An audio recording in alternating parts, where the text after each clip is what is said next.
Halo Sobat Trader, selamat datang di channel ini. Oh ya, channel ini isinya seputar kegiatan trading forex market dan informasi yang mendukung kegiatan tersebut. Informasi ini saya sebut dengan edisi knowledge sharing. Dan ini adalah episode ketiga tentang sejarah perdagangan internasional adalah sejarah perdagangan mata uang. Number 1.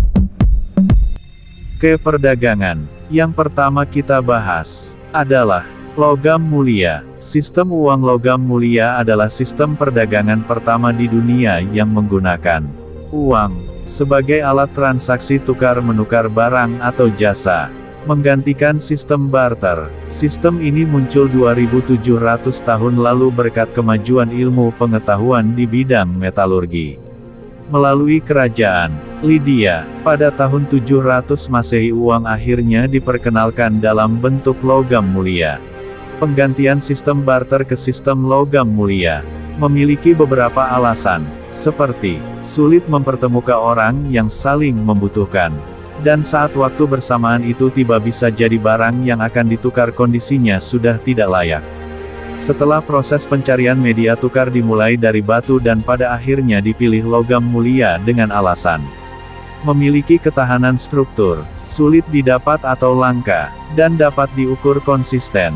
Kemudian logam mulia memiliki nilai intrinsik, dan nyaman untuk dibawa ataupun digunakan. Dalam waktu yang lama di seluruh dunia menggunakan logam mulia sebagai uang.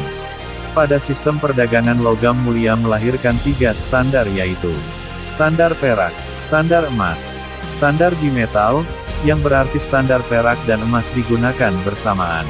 Oke, kita bahas menurut waktu munculnya standar tersebut. Yang pertama perak. Number 2. Standar perak pada perdagangan dunia. Standar perak adalah sistem moneter di mana unit ekonomi standar adalah berat tetap dari perak. Jadi perak adalah uang atau alat tukar. Kelebihan perak dibanding logam lainnya yaitu karena perak termasuk logam mulia atau bersifat anti korosi. Dapat diolah atau dipadukan dengan logam atau bahan lain. Titik leleh lebur perak 961 sedangkan emas 1064 Celcius. Memiliki variasi perhiasan yang banyak. Tingkat kelangkaan stabil dibanding logam mulia lain menjadikan denominasi beragam. Lebih banyak digunakan karena penggunaan utama pada ekonomi domestik. Penggunaan standar perak kuno berkisar 3000 sebelum Masehi. Sedangkan sistem logam mulia baru muncul pada tahun 700 sebelum Masehi. Sedikit membingungkan. Silakan komen untuk hal ini. Perbedaan standar perak pada sistem logam mulia.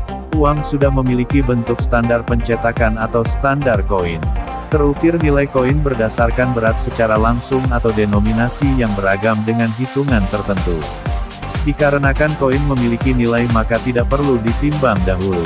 Seperti saat transaksi dengan metode klasik. Percetakan koin terpusat dengan penyebarannya pada standar moneter yang diatur berdasarkan cadangan perak negara atau kerajaan. Standar berlaku tidak hanya perdagangan domestik namun internasional.